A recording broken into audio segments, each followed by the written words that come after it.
Congressman Glenn Ivey, a Democrat.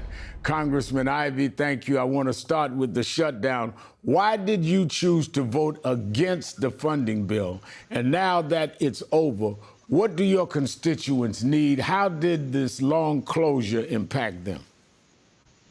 Well, I wanted us to keep fighting. I thought the fight over the health care piece, the extension of the tax credits for the Affordable Care Act was critical. We've got people, not just here in Maryland, but across the country, millions of them who are facing premiums that are going to double or triple in January unless the Republicans move quickly to fix that. And it really doesn't look like they've got their act together. They don't seem to have a plan for how to address it. And they've only got a few days to get it done. And by the way, you know, they're talking about it like it's a new issue, but this was on the table in January when they came into office. And we've only been in session in the House. Johnson's kept us out except for 13 days since July 25th. So instead of being here doing our job, and they could have been focusing on whatever healthcare proposals they've got in mind, they were off camping or doing whatever they were doing. So I think that's a huge issue. The other part, though, the impact on federal government workers, and I have around 60,000 in my district. It's been devastating, but not just with the shutdown. I mean, that started on January 20th, and you know, beginning all the way through, they've been on a real using that Elon Musk chainsaw to eliminate as many federal government employees as possible.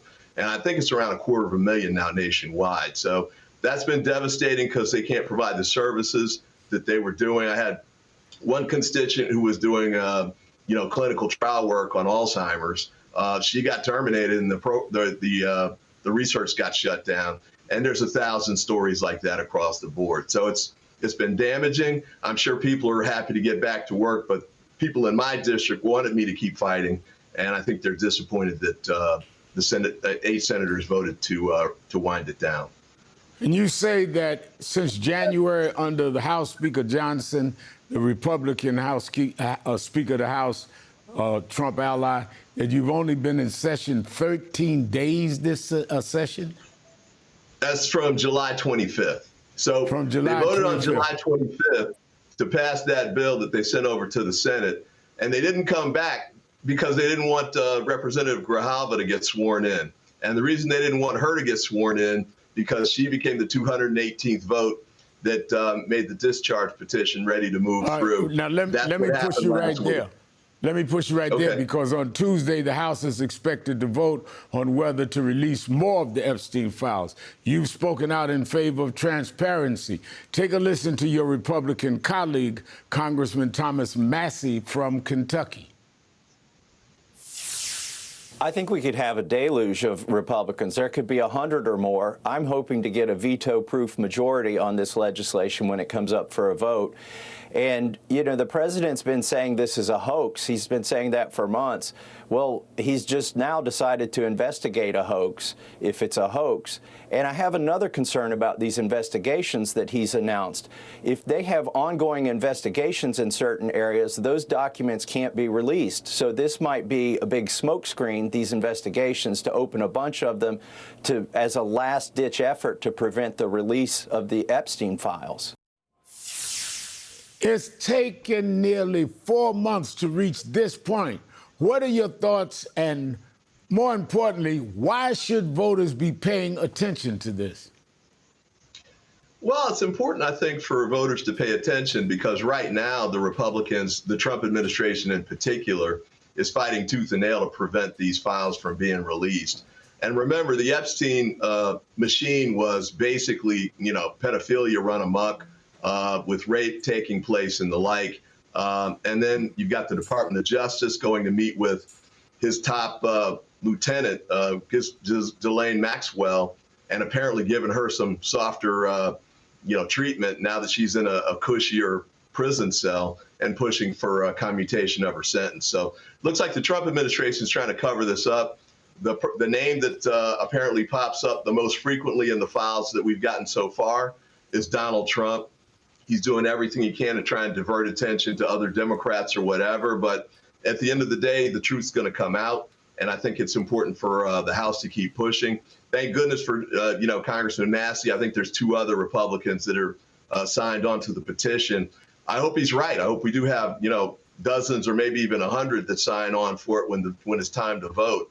But you can rest assured that the Trump administration is burning up the phones to try and get Republicans to vote against this so he can continue to hide what he's done. Now, I want to turn to the president's recent actions in Venezuela. In the last 90 days, at least 80 people have been killed in U.S. strikes on 20 alleged drug boats, while little evidence publicly presented proving they actually carried drugs. Now, just as we've moved our largest aircraft carrier within striking distance of the country, Trump has hinted he's made a decision about possible strikes, and Venezuela's president, Nicolas Maduro, is appealing for peace. And again, we've not seen any due process to prove that these people that were killed were in fact drug dealers. We haven't even seen any drugs being shown, even floating on the water. Should Congress get involved here?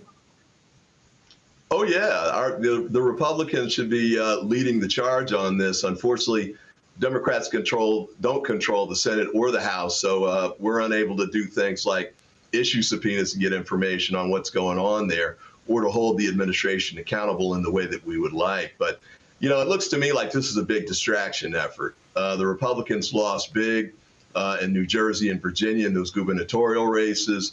The affordability agenda that the Democrats are moving forward with, I think, has really taken hold. And he's finally figured out he's got a real problem with respect to that, because his tariffs have pushed up grocery prices and other prices have been going up, too, for utilities and the like. And then he's got this health care piece that's about to explode in January when these monthly payments double and triple for Americans across the country. So I think this is a big distraction enterprise on his part. And sooner or later, the information is going to come out on this one, too. You'll notice they haven't released any information that supports what they've done. And I think they're actually just flat out killing people for political reasons that don't have anything to do with protecting the United States from importation of fentanyl or any of the drugs that they've been pointing to. Now, lastly, I need to ask you briefly about the recent redistricting push across the country. This morning, Trump took to social media threatening Indiana Republicans who don't support redistricting with primary challenges he's threatening them with. Your Governor, Wes Moore, has recently begun pushing for redistricting in your state, creating a committee to explore the option, but not quite all the Democrats in your state are on board. In light of Trump's post this morning, what are your thoughts? Well, I think we definitely need to move forward here in Maryland. You know, keep in mind that all of this got started when Trump picked up the phone and called the governor of Texas, you know, mid-decade, which is usually you only do it every 10 years, but he called up the governor and said, hey, I need 5 more House seats out of you. And the reason he did that was because even then they were starting to see that they were going to be in big trouble with respect to trying to hang on to the majority in the House of Representatives. And now he's trying to do that in other states as well. And I know that, you know, I'm sure there's a lot of Democrats who would rather not do it this way, but we've got to fight fire with fire. And keep in mind that in 2024, the Republicans did this in North Carolina. They stole 3 seats away from the Democrats, and that's the main way they were able to maintain the majority right now. We can't afford to let that happen. We need to control at least the House, one chamber, to make sure there are some guardrails on the Trump administration, because they're not capable of controlling themselves or providing their own guardrails or even following the law. All right, Congressman Glenn Ivey, thank you for being with us